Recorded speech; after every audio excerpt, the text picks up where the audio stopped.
The air was heavier than I remembered. Maybe it was the silence on this street, or maybe it was what I was about to walk back into. I stood at the edge of the porch, staring down at the same cracked tile that used to snag the toe of my sneakers when I was a teenager. That porch light had been dead for over a decade, just like the conversations I stopped trying to have with the people inside. It was 2:03 in the morning. No traffic, no cicadas, no dogs barking, just me and that door. And behind it, unfinished business. I didn't plan to knock, not really, but I had to. There were things in that house, mine, left behind, forgotten by them, but not by me. They weren't just belongings, they were pieces of the girl who never got to come back. I raised my fist. 3 knocks, firm, echoing. Then silence. I shifted my weight, my boot catching slightly on the edge of the mat that still read welcome, though the irony nearly made me laugh. I knocked again, this time sharper, more urgent. The porch light never flickered on, but the door creaked, not fully open, just enough for her to appear like a ghost in her own castle. Cordelia. She hadn't aged much, not in the ways that counted. Her robe was pristine, lavender silk tied tightly around her waist.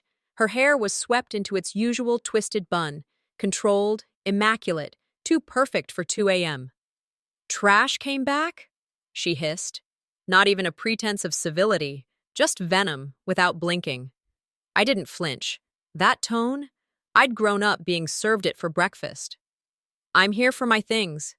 "That's it," I said, my voice steady, devoid of warmth but free of fear.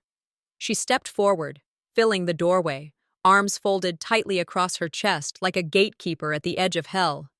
"We don't keep junk around, Ashling. Whatever you think is still here, it's not." Her words didn't sting. Not anymore. They just scratched at old scars. "You don't decide what's mine," I answered, locking eyes with her. "I do." The sound of footsteps behind her made my spine stiffen. Then came the voice I hadn't heard in years, raspier than I remembered, but unmistakably my father's. "You show up now, after all this time?" Ayala stepped into view, rubbing sleep from his eyes, confusion shifting quickly into something darker. Cordelia turned to him, her lips barely moving as she whispered something, too low to hear, but powerful enough to change the lines on his face. "I'm not here for drama," I began. "I just need to grab a few things from the—" He didn't let me finish. He stepped past Cordelia, down the first step, and with no warning, no hesitation, he drove his foot straight into my ribcage. The impact was blinding. I crumpled, crashing against the concrete, my arm catching beneath me in a way it never should have bent. I heard the crack, felt it before the pain even registered. My breath caught somewhere in my throat. I tried to move, but my arms screamed in protest. Cordelia gasped, a tiny, useless sound. She didn't move. She didn't help. I lay there, staring up at the dark outline of the porch roof, pain flooding through me like fire in waves. I couldn't cry, not here, not in front of them. My body begged to curl in on itself, but my pride held it back. So this was how far they'd go. This was who they'd always been. "He used to hold my hand when I had nightmares," I whispered to myself, each word costing breath. And now? I didn't finish the thought. I didn't have to. I bit the inside of my cheek and rolled onto my side, pushing up with my good arm, slowly, deliberately. My broken one hung at my side, already swelling. Neither of them spoke. Neither offered help. It was as if my pain was an inconvenience. As I staggered down the steps, I looked across the street. Mr. Keaton's porch light flickered once, then held steady, and right beneath it, that little black camera he had installed last year after someone slashed his tires. A sliver of hope pierced through the pain. Maybe, just maybe, it caught what happened. I didn't go to the ER, not yet. I didn't call the police, not yet. I had a different first step. I pulled my phone from my jacket pocket, screen cracked, battery nearly dead. I tapped on a name listed simply as E and typed, "It happened. I'm ready to go forward." The reply came before I could even take a full breath. "I've got you. Let's start." I looked back once more at the house that no longer held any power over me. The porch light flickered again, then went dark. I woke with the taste of rust in my mouth and a dull ache running from my shoulder to my wrist. The couch beneath me was stiff, its upholstery itchy against my cheek, but it was still more forgiving than that concrete porch. My right arm was wrapped in a makeshift sling, one I'd tied together from an old scarf, and the inner lining of my coat. It wasn't elegant, and it definitely wasn't sterile, but it was enough to remind me I hadn't imagined what happened. There was no hospital bracelet around my wrist. I hadn't gone in. Not yet. I wasn't ready to answer the questions, fill out the forms, sit under fluorescent lights explaining how my father's foot shattered a bone that used to be held by his hand. Instead, I lay there and stared at the ceiling fan, slowly turning overhead, its blades groaning like they were tired of spinning in circles.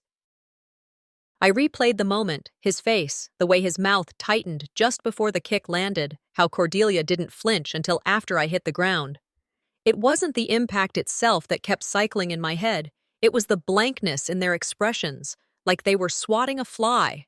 People always say, home is where the heart is. But what if the heart got kicked out and never found its way back? I pulled out my journal from the side pocket of my duffel, the same one I carried through bus stations, studio apartments, and temporary job sites for the last 10 years. I flipped to a clean page and wrote, "Last night didn't break me. It confirmed why I left." I paused, pen hovering, then added, "They didn't push me out, they just showed me the door. Twice." My mind drifted further back, to the first time I was exiled, not violently, not with a boot to the ribs, but with polite words and an empty kind of smile. 10 years ago, the Carolina sky had been as gray as my mother's casket. Rain hovered, but never fell. I stood near the front, not because I was invited to be, but because I got there early and nobody asked me to move. Ayala and Cordelia stayed a step behind, whispering to each other like they were already planning dinner, while I clutched the folded flag someone had handed me as if it meant anything anymore. That night, Cordelia took over the kitchen. She moved through it like it had always been hers, organizing drawers, rearranging spices, tossing out things that didn't fit the new aesthetic. The house began to shift within hours of my mother's burial. It started with the furniture, then the photos. 2 days later, Ayala sat me down in the living room. I remember the way he rubbed his hands together like he was warming up to say something big. "You're 18 now," he said, like it was some magical threshold of self-reliance. "You should start your own life." "Your mom always said you'd be independent." Then with the softest pat on the shoulder, "You'll land on your feet. You're smart like your mom." I didn't cry. I didn't argue.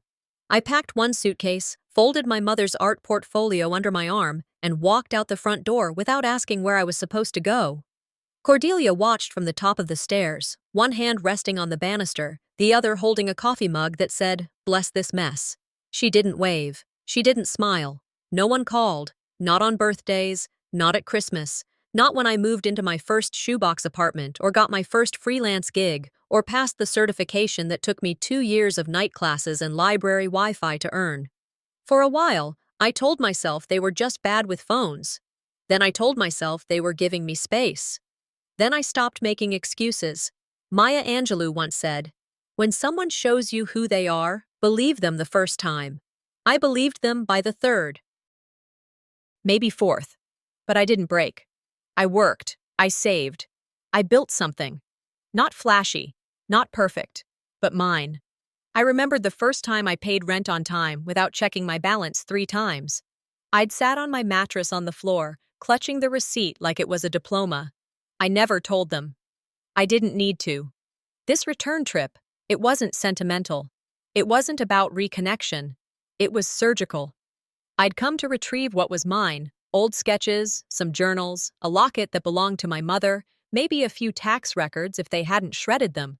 But more than that, I wanted to see it for myself. I wanted to know how far they'd let the erasure go. I hadn't expected Ayala to get physical, but maybe I should have. Looking back, I don't think he ever liked me much after my mother passed. Cordelia had filled the void quickly, with southern charm and red wine and a way of making herself the main character in every room. It didn't take long for her version of the truth to become gospel.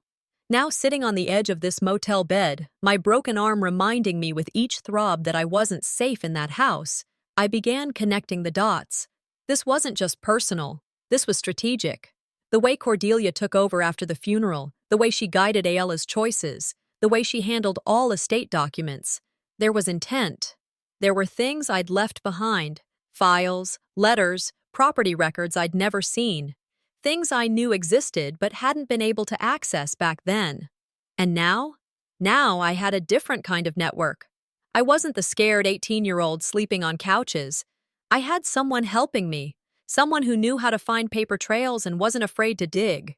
I unzipped my duffel and pulled out a folder labeled Cord EXP. Inside were photocopies of property transfers, charity donation receipts with Cordelia's name in the signature line, and my mother's artwork and the promotional materials. My heart wasn't racing. It was steady, focused. They thought I vanished, I said out loud to no one. What they don't know is I've been building proof while they built lies. I picked up my phone and dialed the number I'd only ever used once before. I'm going to need that footage from Mr. Keaton's camera. Today. On it, the voice replied. As I hung up, the muted TV in the corner lit up with the image of a newsroom set. The anchor smiled brightly into the camera, her voice practiced and smooth. Coming up tonight? Community spotlight on one of Asheville's most admired school principals, celebrating 10 years of leadership and integrity. I turned toward the screen. There she was. Cordelia. I stared into the motel bathroom mirror, the edges still fogged from the shower I had forced myself to take. My arm throbbed in its makeshift sling, dull and persistent, but not as loud as the noise inside my chest. That mirror didn't just reflect my face, it mirrored every year I'd kept quiet, every time I'd told myself to let it go. The skin around my eyes had hardened in ways I couldn't quite explain. There were new lines there, not from age, but from holding too much inside. It was eerie how much I looked like her. My mother's eyes, her cheekbones, the slight curve at the corners of her lips when she was trying not to laugh. I adjusted my posture and straightened my shoulders. No more slouching to disappear. No more minimizing my presence. I remembered something I once read in a magazine tucked inside a Greyhound bus station. When I stopped waiting for an apology, I started becoming myself. And then Oprah's voice echoed in my mind, one of the few voices that ever made me feel seen. You become what you believe. I believed I was done being erased. Later that morning, I pulled into the gravel lot behind the old garage next to the main house. The lock was gone. I didn't need a key anymore. I opened the heavy door slowly, bracing for what I might see, or not see. The inside was stripped bare. Shelving units once stuffed with photo boxes and file folders were empty. The plastic bins I'd labeled over a decade ago? Gone. The stack of canvases from Mom's studio? Not even dust. It looked like a space preparing to forget. I stepped inside and tried to orient myself, but everything was wrong. The air was stale, missing the scent of old books and turpentine. There was no trace of the past, not even a stray pencil or ribbon, just cement and silence. A shuffle of movement outside caught my attention. I turned sharply. Mrs. Brighton, our longtime neighbor, stood awkwardly at the edge of the driveway, holding an envelope close to her chest. I saw them, she said, voice barely above a whisper. 2 days ago. I didn't know what they were doing at first. She extended the envelope with both hands. I took it and pulled out a stack of printed photos, surveillance stills, grainy and time-stamped. Cordelia, her assistant, a moving truck. One image showed my old wooden box, labeled in thick Sharpie, private. It sat on the tail end of the dolly as if it didn't carry the last fragments of who I used to be. My fingers trembled as I flipped through the rest. That box had everything. My earliest sketches, handwritten letters from my mother. And the one envelope I never told anyone about, sealed, addressed to the scholarship committee at an elite art school in Boston. I had applied in secret. Back in senior year, I'd worked for months on my portfolio. Mom encouraged it, helped me edit my personal essay, stayed up with me while I painted into the night. I mailed it myself, walked 6 blocks to the post office with trembling hands, thinking I was mailing off a new life. I never heard back. Not a word. 2 weeks later, I overheard Cordelia in the kitchen, laughing over wine with Ayala. "That Boston nonsense? Handled," she said. At the time, I didn't know what that meant. I thought maybe I'd been naive. Maybe I wasn't talented enough. Maybe I hadn't deserved it. Now, it was so obvious I wanted to scream. She never sent the envelope. Or worse, she intercepted it and pulled strings to block me entirely. I don't know which betrayal is worse, sabotage or silence. Back at the motel, I sat at the edge of the bed, surrounded by the past and what was left of the future that could have been. My laptop was open, the folder titled Reclamation, blinking on the screen. It was a digital archive I'd built over the years, quietly collecting proof, saving screenshots, storing digital scans of every sketch, every document I feared would disappear. Now, I started a new entry. Missing box inventory.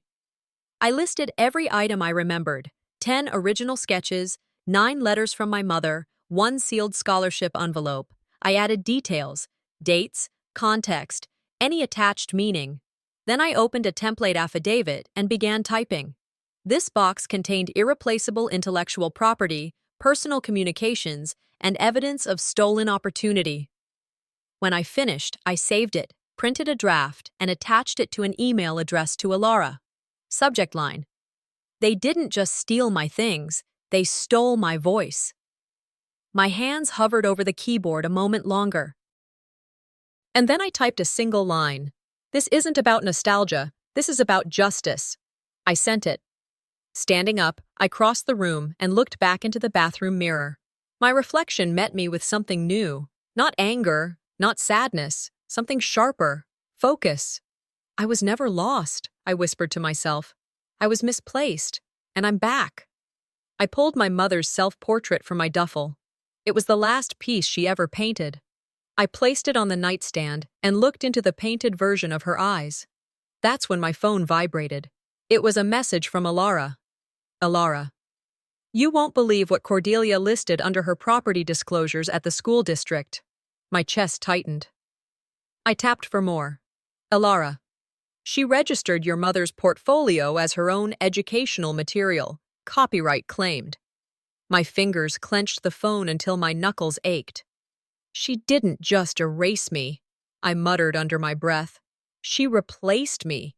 I was halfway through annotating a draft for Alara when the ping came, just a single line from Serafina. "Saw a recent update on your mother's death certificate file. You might want to check." My breath caught halfway to my chest. I stared at the message longer than necessary, willing the words to rearrange themselves into something less jarring. There was no reason, no logical one, for that document to be touched. It had been over 10 years. The dead don't edit their paperwork. I opened my laptop and logged into the Buncombe County Public Records System. The interface was as clunky as I remembered. Government sites always looked like they were coded in 2002. But I found the document with only a few clicks. There it was, the digital record. And something was wrong. Under next of kin, my name was gone. In its place, Cordelia Addington, legal guardian and spouse representative. My stomach turned. I scrolled back up, checking for a timestamp. Updated July 3rd, last year. My birthday. A line formed between my brows, deeper than I realized. This wasn't just bureaucracy, this was intent. They didn't just erase me from the house, I muttered aloud. They tried to erase me from history. It took me all of 5 minutes to throw on a black sweater, slide my laptop into my bag, and order a ride share. The clerk's office closed in less than 2 hours. The courthouse was quiet, the kind of quiet that makes your heels sound louder than your heartbeat. I found Serafina waiting just inside the records annex, her badge clipped low and her eyes darting to either side. She didn't say hello, just nodded and motioned me down a narrow hallway lined with low-lit file rooms. We reached an archive room with a single microfilm reader and a boxy old printer that looked like it hadn't seen toner since Obama's first term. "This is what it looked like 10 years ago," she said, pulling out a paper copy and laying it flat. My name. Clear as day. Listed first. Then she clicked over to the digital scan on the screen. Gone. She didn't need to explain. The contrast did it for her. They never filed a formal amendment, Serafina whispered. It was pushed through as a clerical clarification by someone I know. Who? I asked, but she just gave me a name, one I recognized from holiday cards my father used to send, an old friend, now working behind a desk in a department no one really paid attention to. My hands tightened around the edges of the printed page. How long has this been like this? I asked. A year? Maybe longer. The air between us thickened. Serafina's eyes narrowed. She's clever. She knew what she was doing. I looked down at the name that shouldn't have been there. Cordelia had crossed a line, and this time it was permanent ink. Back at the desk, I pulled the full file. That's when I found it. A scanned affidavit, confirmation of guardianship for estate authorization. It wasn't notarized, not properly. In the bottom corner, a stamp that had been discontinued in 2007. Sloppy, arrogant. Cordelia's handwriting was all over the margins, notations, highlights. She even spelled my middle name wrong. It was forged. She had faked guardianship documentation to claim legal control over my mother's estate after the death, likely to validate her use of the artwork in all her school district grants and awards. I leaned forward, breath steady. How far did she go? I asked. What else did she forge while I was living on boxed soup and bus passes? Serafina didn't answer. She just handed me a phone and said, "Take pictures. All of it." I documented everything. File by file, page by page. When I was done, I asked her the only question I knew mattered. Would you testify to what you saw? She hesitated, then nodded. If it comes to that, yes. I left with a folder, 2 flash drives, and a resolve I hadn't felt in years. In the car back to the motel, I called Ilara. She picked up before the second ring. You've got something? I've got a forged guardianship affidavit, a manipulated death record, and a very brave clerk. She let out a breath. Send it all. If this ties to anything financial or proprietary, we go hard. Public filings, injunctions, maybe even criminal. I'm not scared of escalation, I said flatly. They thought no one would look close. Let's show them what it's like to be seen only in red ink. There was a pause, then a smile in her voice. Welcome to the offensive line. I ended the call and leaned back in the seat. The wheels of justice turn slowly, but grind exceedingly fine. I whispered the phrase, a reminder passed down from my mother every time the school board wronged one of her students. No more crying, no more waiting, only action. By the time I got back to the motel, the light was fading through the blinds. I backed up the files again, this time onto a USB drive, and slipped it into the drawer beside the bed under a Bible and a box of tissues. I left my phone screen down and stared at the ceiling. I could still hear her voice, my mother, in that calm way she used when life got hard. Always keep your papers. Truth leaves a trail. I exhaled and whispered into the silence. They taught me to be invisible. Now I'll show them what it feels like to be exposed. My phone buzzed. It was Serafina. Serafina, you're not the only thing she changed. I found something else under your mother's name. Not public record. Want me to dig? I didn't hesitate. Me. Yes, I want it all. I walked to the nightstand and pulled out the printed death certificate, laid it next to my own birth certificate. One was rewritten, and suddenly, I wondered if the other was next. The video file was grainy, but it didn't need to be high definition to tell the truth. I watched it in silence, my laptop screen tilted just enough to avoid the motel ceiling light glare. There it was, clear as memory, cruel as the moment itself. The porch, the door opening. Cordelia's lips curling into something between mockery and disgust. My voice, calm. Her reply, cold. Then Ayala, appearing from behind like a storm rolling in from behind the hills. No words exchanged, just action, his foot connecting with my side, my body collapsing onto the concrete, the stillness after. I paused the frame, studied the trajectory, the way my arm twisted under me, the flinch in Cordelia's expression, more annoyance than concern. I didn't cry. Instead, I clicked through each second, pulling stills, naming files. Impact 01. Fall side. Face, Cordelia neutral. I created a folder, labeled it Exhibit A, Violence, and transferred everything to a new flash drive.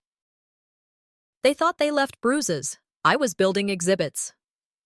2 hours later, I met Ilara at a co-working space tucked between a juice bar and a thrift bookstore. Neutral ground. No one knew our names there. The lighting was warm, the seats were too small, but it was safe.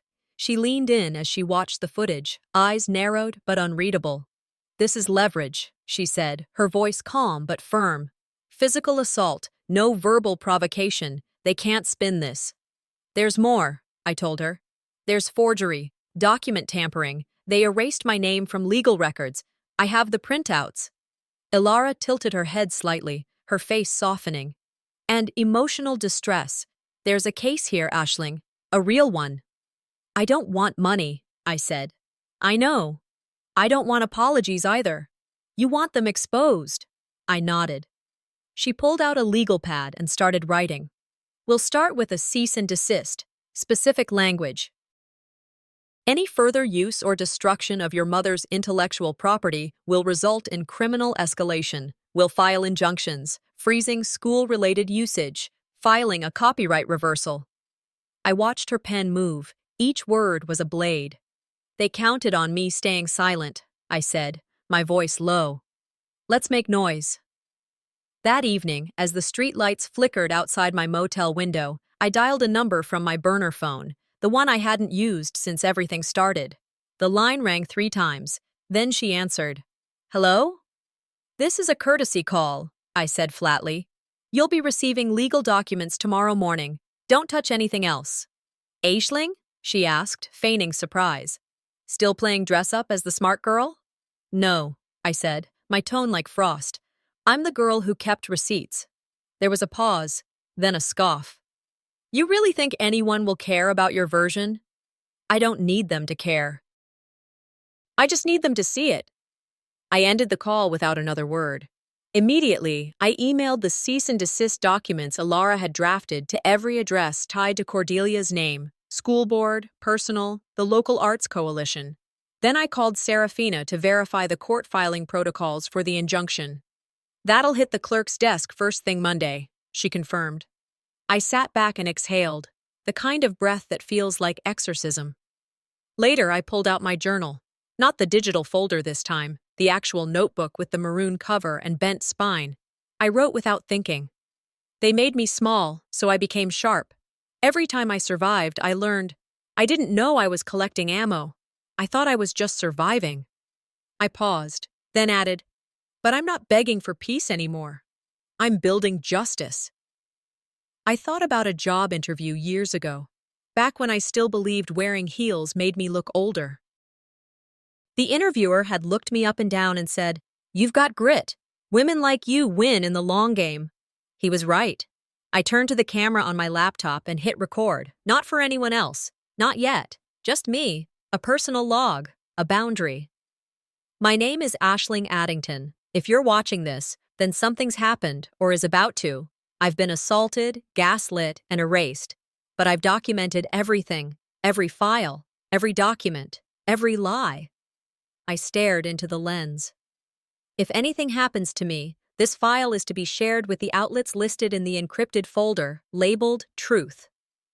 I stopped the recording, uploaded it to a protected drive, sent access keys to Ilara and my backup contact, someone I'd once interned with who now worked in legal journalism. Then I printed and signed a chain of custody affidavit for the footage from Mr. Keaton's camera. I dated it, timestamped it, scanned it.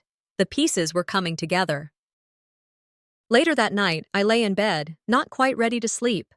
The walls of the motel room hummed with that soft, barely audible buzz that always reminded me I was between places, not home, not gone, in transition. My phone vibrated. Unknown number. Text message. "I heard what you're doing. They're not ready for you." I stared at the screen, the phrasing, the punctuation. My breath caught, not in fear, but in recognition. It was from a cousin. Someone who hadn't spoken to me since Mom's funeral. Someone who stayed quiet when it mattered. But maybe silence has its limits. A second message followed. Text. I have proof she sold your mom's paintings. Want to see the invoice? I didn't respond immediately. I sat with the phone resting in my hand like a stone. The silence wasn't just cracking, it was collapsing. I woke to the familiar buzz of my phone trembling against the motel nightstand. At first, I thought it was Alara following up on the injunction. But it wasn't her, it was Facebook. Dozens of notifications lined the lock screen, tags, messages, screenshots. My stomach clenched as I tapped through. Someone had sent me a direct link to Cordelia's post. When you try to help family and they attack you. That was the title. The post was long, deliberate, drenched in carefully measured victimhood. According to her, I had returned uninvited, erratic, and aggressive, begging for money, then staging a fall on the front porch in some bizarre performance to frame them. She's never been well, she wrote. And after everything we've done to try and support her from afar, she shows up at our home in the middle of the night, twisting her ankle on purpose, yelling about property. We've kept silent for years out of love, but there comes a time when protecting family means telling the truth. Her version of truth was dressed up in virtue signaling and passive-aggressive sweetness. And the comments beneath it? Worse. You've always been so strong, Cordelia. Some people can't be saved. I knew something was off with her back in high school. You're a saint for putting up with that. I didn't feel shame. Not exactly. What I felt was a kind of nausea that sat just behind the ribs, like someone had poured acid into the place my breath used to sit. I copied the entire post. Every comment, every emoji reaction. I labeled the document Exhibit B, Defamation, and filed it in the same encrypted folder as the video footage. Evidence. I called Alara. She posted. She went public? I sent her the link. There was a pause on the line before she replied. We don't respond. Not yet. I figured, but I needed to hear it. Let her play her hand, she said. If you interrupt a lie too soon, people think you're hiding guilt. I nodded, already opening my personal profile. I didn't want to sit silent, but I wasn't about to fight her in her arena. I typed, Truth doesn't need performance. Just time. I hit post and logged off. By noon, my inbox was filled with more screenshots. People from the school board had chimed in. A few former teachers, local PTA moms I remembered from bake sales and parking lot arguments. Most of them believed her. But what they didn't know was what came next. Serafina's text came in with no greeting, no fluff, just urgency. They used your mom's death certificate. Again. I sat up straighter. Again? I pulled open my laptop and braced myself. The attachment loaded slow. When it finally opened, I stared at the header of the document, an article, a glowing tribute titled, In Honor of My Late Mentor, Teaching Through Art Therapy. The byline, C. Addington. My heart stopped.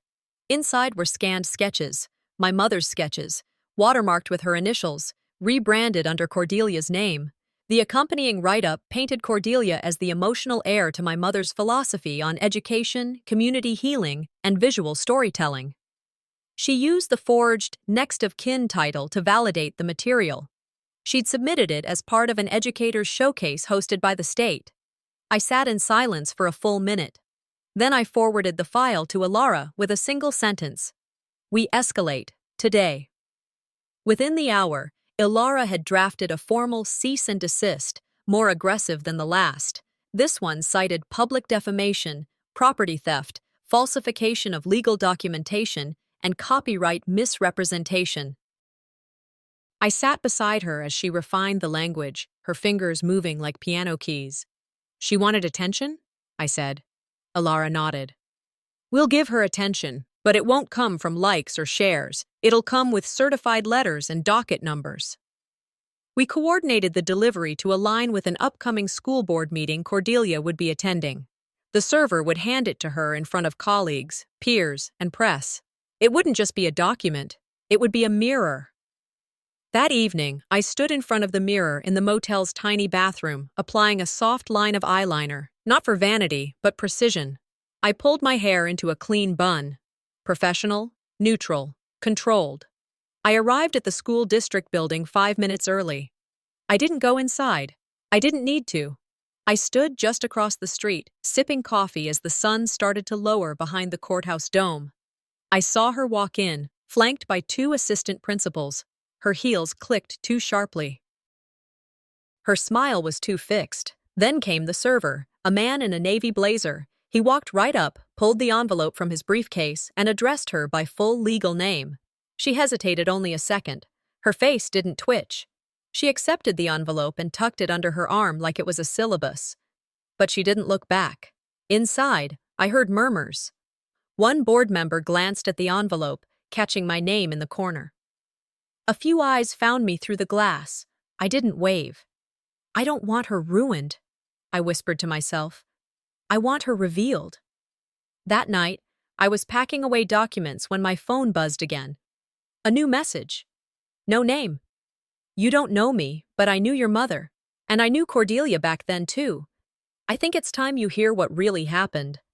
Attached was a single audio file. Label, June 4th, 2012, PTA recording. I froze. The date hit like a slap. It was the week after my mother's funeral. The file name was simple, PTA, audio, 060412, but the weight of it dropped into my chest like a stone. I sat on the motel bed, laptop open, headphones already in. My hands trembled slightly as I clicked play. The audio buzzed at first, a bit muffled, like someone had placed a recorder inside a purse. Then voices. The meeting had just started. Cordial greetings, small talk, references to bake sales and library budgets. And then, clear as a bell, Cordelia's voice. With Eleanor gone, she said, we can finally bring structure back to this community. There was laughter. Not a single pause. No gasp. No discomfort, just collective agreement. Another voice, softer, leaned in, almost joking. Her daughter won't last long anyway. That one's soft. I stared forward. I didn't blink. I didn't cry. But a heat rose from deep in my stomach to the base of my throat. Cordelia had wasted no time. My mother's funeral hadn't even faded from memory, and she was already laying bricks to build her own kingdom. On our ashes. They didn't mourn. They maneuvered. The next morning, I drove out to the edge of town where Delphine now lived. She'd been our housekeeper for more than a decade. She was there through most of my childhood, quiet, loyal, kind. After Mom passed, she disappeared from our lives. I never knew why. She answered the door in a long cardigan and her usual cautious smile, which vanished the moment she saw my arm in a sling. You poor child, she said, motioning me inside. What happened? I came home, I answered flatly. We sat in her small kitchen. The place smelled like cardamom and fried onions. I wrapped both hands around the mug she offered, not because it was cold, but because I needed something to anchor me. I need to ask you something, I began, and it might be hard. She nodded once. You already know what it is. I stared at her. There was a night, she continued, a few months after your mother passed. I had come back to drop off some dishes. I wasn't supposed to be there late, but I forgot my scarf. They didn't hear me come in. My grip tightened on the mug. Cordelia told your father, she said, if that girl disappears quietly, our life will finally make sense. I nearly dropped the cup. My mouth dried out instantly. She meant me, I whispered. Delphine nodded, tears forming. I never said anything. I should have. I was afraid. I'm not anymore. I pulled out my phone, asked quietly, may I record you saying that? Just for the record. She took a breath, then said, yes. 10 minutes later, I had her sworn statement on audio. I uploaded it directly to the vault Ilara and I shared. I thanked her, hugged her gently, and left. The drive back was quiet, no radio, just my thoughts. That voice, Cordelia's, still echoed in my head. Her planning, her precision. She wasn't reckless. She was strategic, but I had something she didn't. Receipts. Back at the motel, I sat at the edge of the bed and replayed the words Ayala had thrown at me that night. "You're just like your mother. Weak. Always were." Those words hadn't been caught on camera, but I'd caught them in my bones. He had never said things like that before, not out loud. But now, looking back, the silence made sense. The way he deferred to Cordelia. The way he avoided eye contact at the funeral. The quiet approval of erasure, all masked under the pretense of peacekeeping. Some betrayals are loud. Others echo for years in the quiet rooms you keep pretending not to hear. By the end of that week, Ilara had drafted a restraining order request, based on emotional threat, corroborated by past physical assault, and strengthened by Delphine's testimony. We filed it alongside a separate request for a forensic audit of the school district's grant allocations, every dollar Cordelia had claimed tied to art therapy or community healing programs. Cordelia didn't know yet, this was the beginning of the slow drip, the paper cuts that build towards something fatal for reputations like hers. I began scripting a statement for a podcast interview, one focused on local corruption and legacy theft. Ilara connected me to the host. They were interested, said stories like mine don't just air, they echo. I paused between writing and stared at my notes. "She wanted my silence," I muttered. "Now I'll weaponize my story." 2 days later, the email started. Anonymous at first, then bolder. "A former teacher from the school. I saw how she used your mom's work. I didn't speak up. I'm sorry." A board member. "She pressured people into silence. You're not the only one she's erased. Even her ex-sister-in-law messaged me. She makes everyone feel like they're crazy, like if you fight back, you're the problem." And then one I'll never forget. "You're doing what your mom never could, standing where she stood, but louder." I saved that one. That night, just after I zipped my laptop closed, my phone rang. Blocked number. I let it ring twice before answering. "Hello?" A man's voice, low, familiar in a way I couldn't place. "She's going to fight back harder than you expect," he said. "You don't know what she's hiding." "Who is this?" "Let's just say," he exhaled. "I used to be her insurance." Click. The server arrived just as dessert was being served. I was parked across the street with Ilara, the two of us watching from inside her old Toyota with coffee cups in hand and windows cracked just enough to let the fall breeze in. Cordelia was seated at the head of the long table inside the event room of the school board's monthly luncheon. She wore one of her signature scarf blouse combinations, all ivory satin and pinned hair. From this distance, she looked untouchable. Until she wasn't.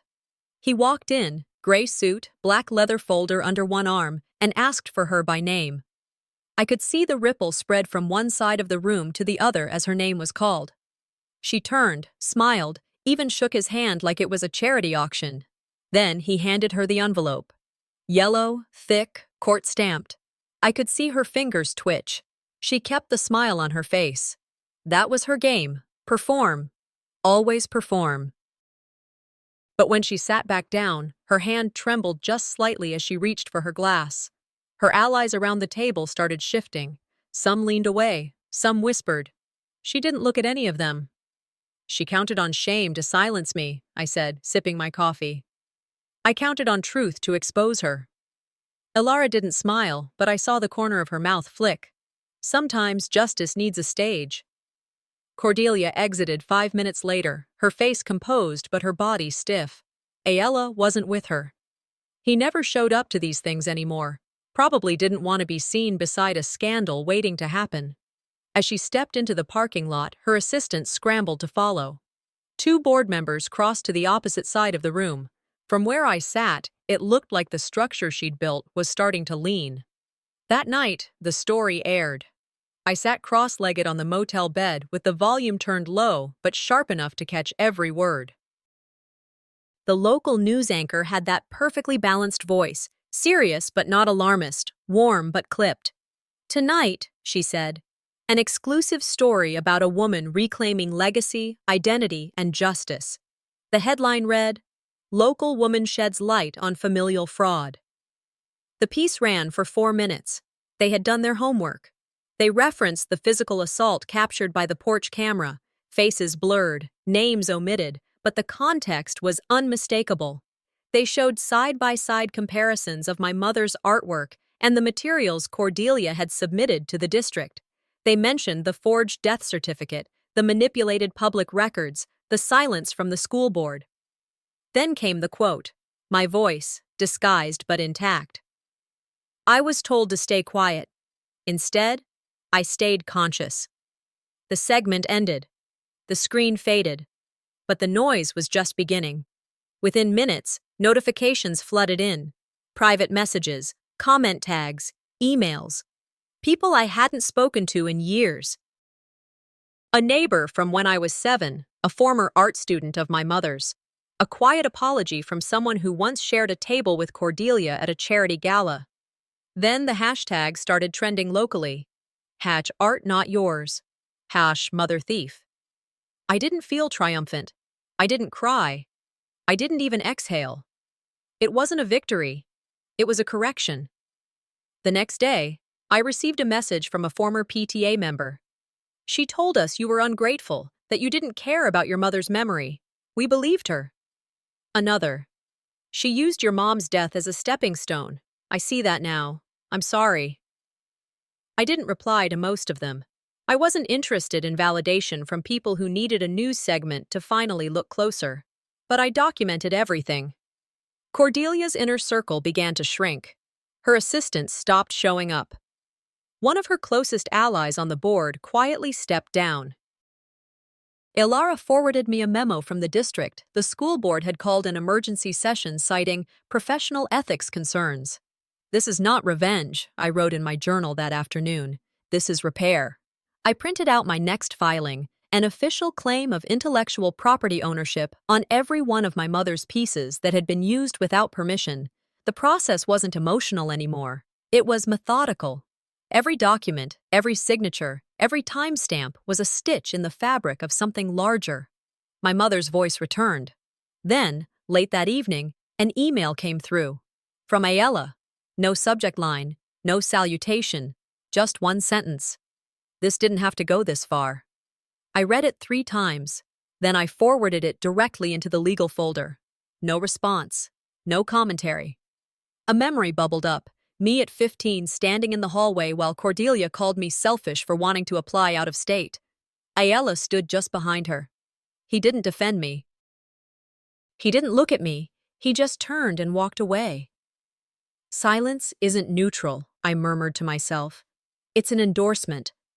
I opened my journal and wrote, even when the truth costs you peace, it's still the cheapest currency for justice.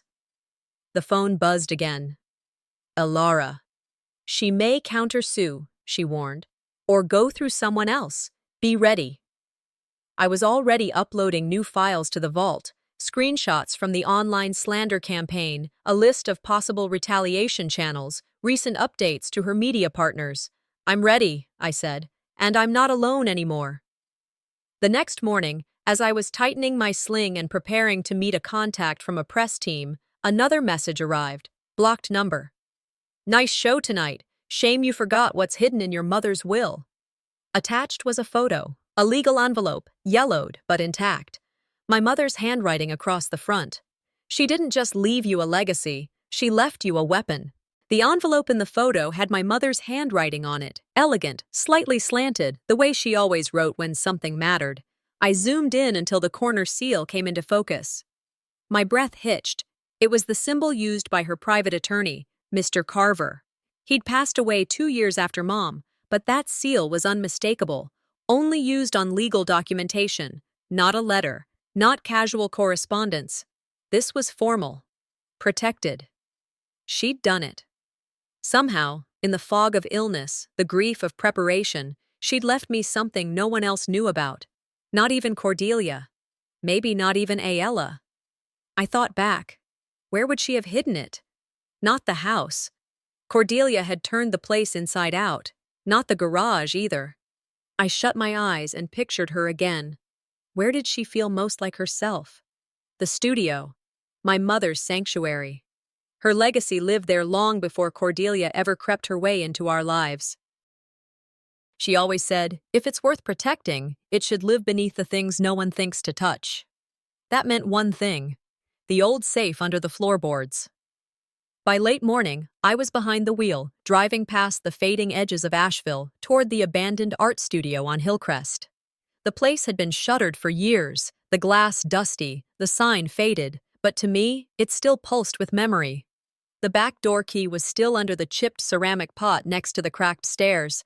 My hands trembled slightly as I slipped it into the lock and pushed the door open. The smell hit me first: aged wood, dust, and the ghost of turpentine. Light filtered through dirty windows, casting faint patterns across peeling murals and broken easels. The room was a graveyard of creativity, but it didn't feel dead, just paused, waiting. I stepped over scattered remnants of paint palettes and canvas scraps, heading for the storage room. The floorboard near the corner creaked exactly as I remembered. I knelt and pried it up. The safe was there, small, rusted, exactly where she told me she'd leave things she never wanted to explain. I reached for the locket around my neck. I hadn't worn it for sentiment. I wore it because it had a secondary latch, one that opened like a skeleton key. She showed me once when I was 14. Told me never to forget. I hadn't. The lock clicked open. Inside were 3 items: a small envelope thick with folded papers, a file folder stamped ownership deeds, and a wrapped parcel that smelled faintly of cedar. I opened the envelope first. My name stared back at me in her handwriting, scrawled across the front. For when they try to erase you. The letter was dated 3 weeks before her death. My Aisling, it began. There are decisions being made now that you'll only understand later. But I need you to know this: I never stopped believing in your fire. And I know who's circling the things I've built. I see it in the way Cordelia walks through my home like she already owns the walls. Don't let her frame your story with stolen brushes. She went on to lay out the legal details, transferring full intellectual and legal ownership of all her artwork, the studio, and all tied rights to me. It was notarized, signed, certified. I cried, not out of loss, but out of relief. Someone had stood for me, even when she couldn't be there.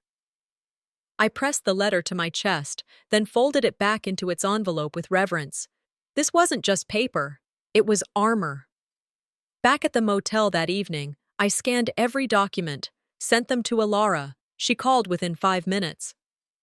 "This isn't just evidence," she said. "This is a sword." We go to court with this. Cordelia can't explain her way out of it. I cross-referenced everything. Past exhibition catalogs where Cordelia had presented Mom's work as her own, grants she received for art therapy initiatives, documents submitted to the state. With every click, the timeline sharpened. She built her reputation off my mother's ashes, I told Alara. Then, we burned the facade down. We decided to file a formal petition to reclaim the rights publicly, and alongside it, a civil claim for reputational and financial damages. They counted on me not looking back, I said. They forgot I never forget detail. Later that night, my phone rang. Ayala. I didn't answer. He left a voicemail. I didn't know about the safe. I didn't know she did that. That was all. I listened once, then deleted it. My mind went back to a time when I was 16, showing him a painting I'd spent all night working on. Cordelia called it childish. He didn't say a word. Just sipped his drink and turned back to the TV. Some fathers love you in past tense only. The next morning, Alara's assistant sent an email marked, urgent, filed. Court date scheduled. Cordelia had 15 days to respond. I closed the laptop, shoulders squared, heart slow and calm. We were past the fear. This was the reckoning. As I leaned back, another message pinged through. Anonymous. Your mother wasn't the only one she took from. Attached was a photo. Cordelia, smiling wide, shaking hands with a woman I didn't recognize. Behind them, the mural my mother painted in the community center years ago. My stomach turned. The deeper I dug, the more graves I found. And not all of them were empty.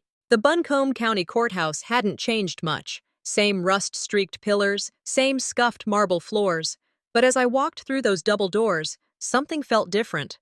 Maybe it was the way the guards looked at me, curious, not dismissive, or the way people stepped aside instead of pretending not to see me. I walked with purpose. Head up, shoulders squared, pain still present in my arm, but it didn't make me smaller.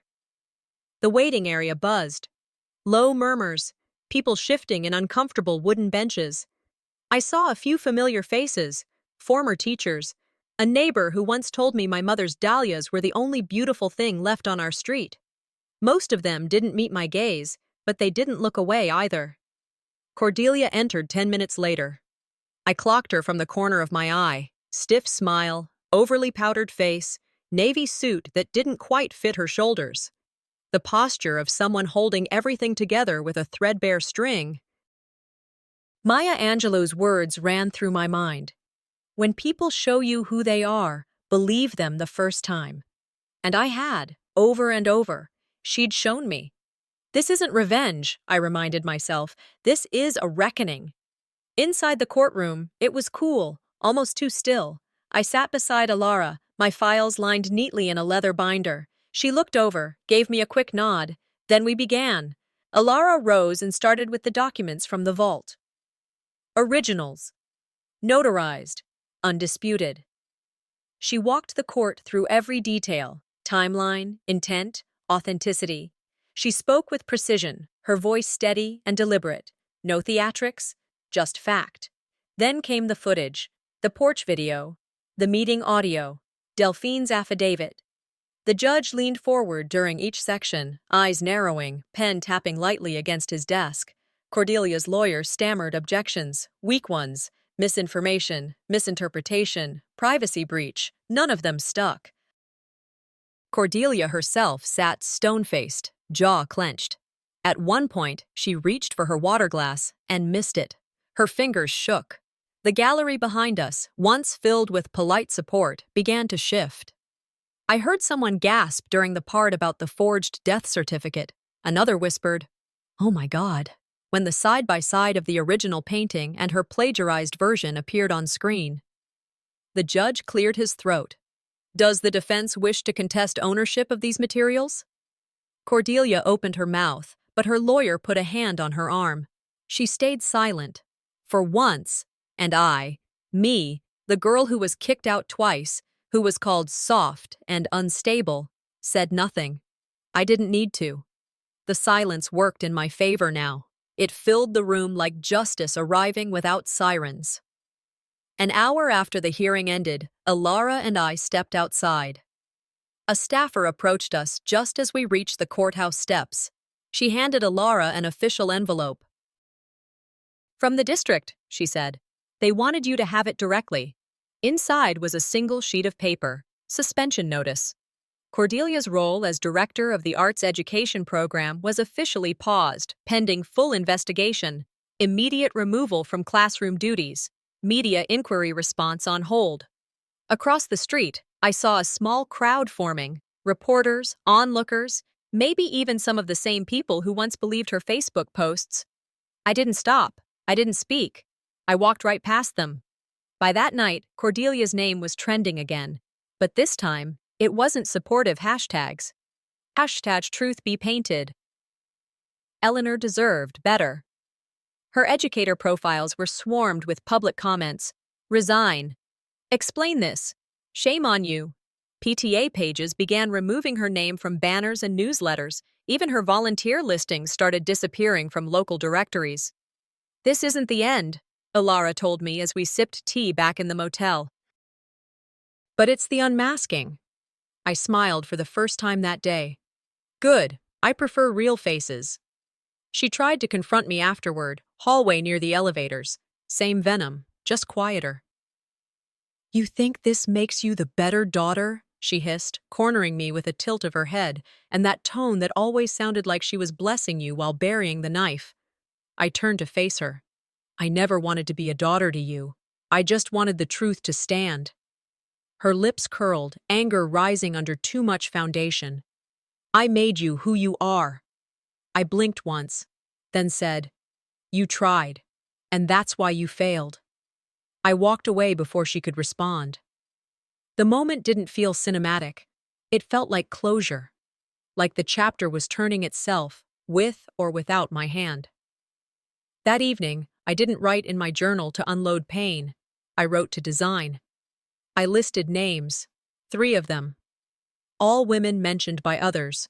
Whispers of erasure, betrayal, silence, patterns. They'd never spoken publicly, but maybe they would now. I drafted an outline, the Eleanor Addington Foundation, focused on legal literacy for female creators, estate protection, legacy rights. Elara had contacts who could help set it up. I had the will, the fuel, the reason. I don't want to just survive the fire, I wrote. I want to rebuild with the ashes. I closed the journal with the kind of calm that comes from knowing you're finally moving by your own map. The next morning, I stepped out of the motel, car keys in hand, when I saw it. A single sheet of paper, folded neatly, tucked beneath my windshield wiper. No envelope, no address. I opened it slowly. She wasn't the first person Cordelia erased, but she might be the last, if you call me. A name. A phone number. I stared at it twice, then folded it back, slipped it into my coat pocket, and whispered to myself, let's keep going. The letter arrived in a plain white envelope, certified and stamped the morning after the hearing. The handwriting on the front was unmistakable. I hadn't seen Ayala's penmanship in years, but there it was, neat, formal, like the notes he used to leave on the fridge when I was young. Breakfast in the oven. Good luck on the test. The same careful cursive, now delivering something I wasn't sure I wanted. Inside was a note. Not quite an apology. Not really anything at all. I didn't realize how far it had gone, he wrote. I thought silence was the safest choice. I thought staying out of the middle would help everyone stay whole. But maybe I was wrong. Maybe keeping peace cost us all too much. He ended it with my name. No love, Dad, just Ayala. I folded the paper once and set it beside the envelope my mother had left me in the vault. They both left paper trails, but only one tried to protect me. I didn't cry. Not because I felt nothing, but because I'd learned the difference between grief and regret. One you hold, the other holds you until you can't move. 2 days later, I met Nix at a cafe tucked behind the public library. She looked different, older, steadier, but I still recognized her eyes. The same ones that once locked with mine at a support group I had spoken at years ago. You probably don't remember, she said as we sat down, but hearing you talk that night, it was the first time I realized I wasn't crazy. I smiled, grateful and a little stunned. I was terrified that night. She laughed softly. You didn't sound it. You sounded like someone who survived. We sipped our drinks in a moment of quiet understanding. I want to help, she said. The foundation you're building, it matters. We talked about structure, legal classification, licensing. Then she paused, leaned forward, and said something that stuck to my ribs like old pain repurposed into wisdom. Closure isn't a finish line, she said. Sometimes it's just deciding not to carry the box anymore. I nodded, not because I fully believed it yet, but because I wanted to. As I left the cafe, something settled inside me. Not peace, not yet, but something like weight shifting. Something like roots forming in soil I had once been buried under. The next morning, I returned to the motel one last time. The front desk clerk handed me the spare key with a smile, said nothing about my long stay. I made my way up the stairs slowly, my arm still healing, my mind already turning pages in preparation for what came next. I entered the room and stood still for a minute, the curtains half open, the scent of old carpet and wood polish. The silence. I gathered my things, files, the flash drive vault, a sketch of my mother framed in thin silver. I walked the perimeter, stopping near the wall where I'd first watched the news broadcast that changed everything. I looked at the chair where I cried, the spot where I recorded my statement, the desk where I learned how to build a war out of quiet.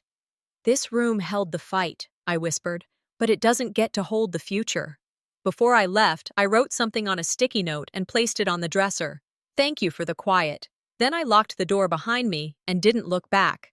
Later that evening, I sat at my desk, this one mine, in a borrowed space inside an art collective building, and opened a blank website builder. I began uploading photos, my mother's art, properly credited, with watermarks embedded into the files. Each piece came with a caption and history, her voice, archived, protected, the site's title, The Eleanor Trust. Below it, the tagline, "You own your story." I added a tab, for creators. It included articles on copyright protection, sample contracts, legal resources. Nix had sent the first few pieces already, pro bono. Alara sent a message that night. "This is justice that multiplies," I whispered toward the screen. "Mom, we did it." The following morning, I visited the cemetery. I hadn't been back since the funeral. The peonies were fresh, white, and trembling in the breeze. I laid them down gently on the stone that now bore her name alone. No shared engraving, no joint plaque. I knelt, not out of tradition, but respect. I didn't speak at first, just sat with her, breathing through memories that no longer stung as deeply. Finally, I whispered, "You never raised a victim, you raised a builder." I reached into my bag and pulled out one of her sketch pencils. It had snapped years ago during a move, and I'd kept both halves in a small velvet pouch. I'd glued them back together, imperfectly, but strong. I laid it beside the flowers. That night, as I was preparing documents for our next legal step, my phone buzzed. New message from Cordelia's legal team. Subject, final settlement offer. I opened it slowly. It was generous, more than I'd expected. Damages, restitution, backdated royalties, all of it. With one condition, public silence. I stared at the clause, highlighted, bolded, titled, Mutual Non-Disclosure. I didn't need time to think. I didn't even scroll down. I closed the file, set the laptop aside, and picked up my phone. I dialed the press contact who'd been waiting patiently in my inbox for weeks.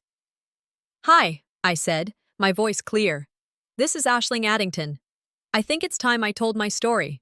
I opened the settlement offer on a Monday morning. It arrived via encrypted email, branded in the firm's beige and blue logo. The numbers were generous: compensation for damages, back royalties, even a quiet lump sum tied to reputational impact. But at the bottom, buried like a landmine, sat a clause in bold.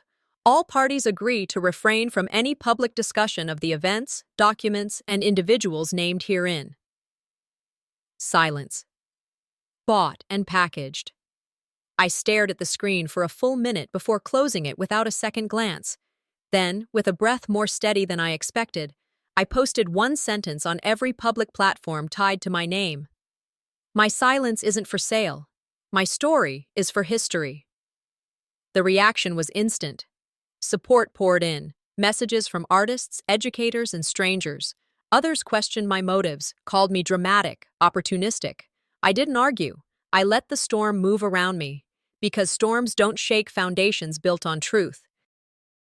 By Wednesday, I was seated in a small soundproof studio, mic in front of me, a podcast host nodding behind the glass. The show was focused on female resilience and legacy reclamation, my kind of space.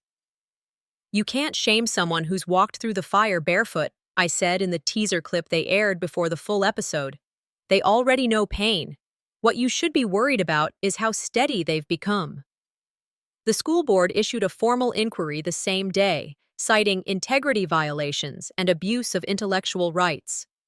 Cordelia's name was stripped from district material within 48 hours, and still, I stayed calm, because clarity doesn't shout.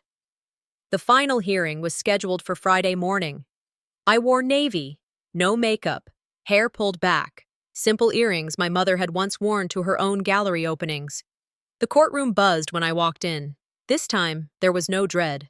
Alara opened with strength.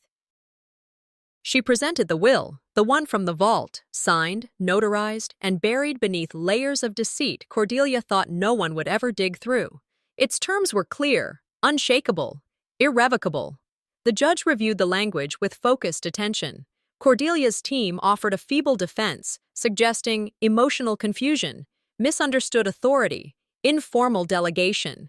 It was legal jargon dressed in desperation. Then I stood. "I'd like to read a statement, Your Honor," I said. He nodded. I unfolded the paper.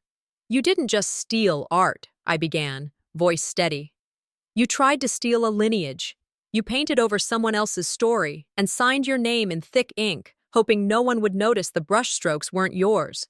But history has a memory, and today I reclaim mine. I refuse to let legacy be edited by greed." When I finished, the room didn't erupt. It sighed, a collective exhale, as if truth had been holding its breath for far too long. The judge ruled in our favor. Full transfer of intellectual property. All prior claims by Cordelia nullified. Damages approved. As I left the courthouse, I didn't look back. Within days, Cordelia's teaching license was suspended. Her social media went dark. An investigative series titled "Behind the Smile: The Cordelia Addington Story" hit the local press. Anonymous sources turned visible. Co-workers, former students, parents. Her house, once on the city's historical tour for cultural preservation, had its plaque removed. The mural out front, painted by my mother. Now restored, with credit returned. I received dozens of messages from women I'd never met. "You gave me permission to fight back. You made noise so I didn't have to. Thank you for naming what I couldn't." And in my journal I wrote, "She built a castle on silence. I tore it down with a sentence." Weeks later, I walked through the community center, no longer abandoned. The walls, once cracked and cold, were now filled with voices, art, and movement. The Eleanor Addington Center for Artistic Integrity had opened its doors.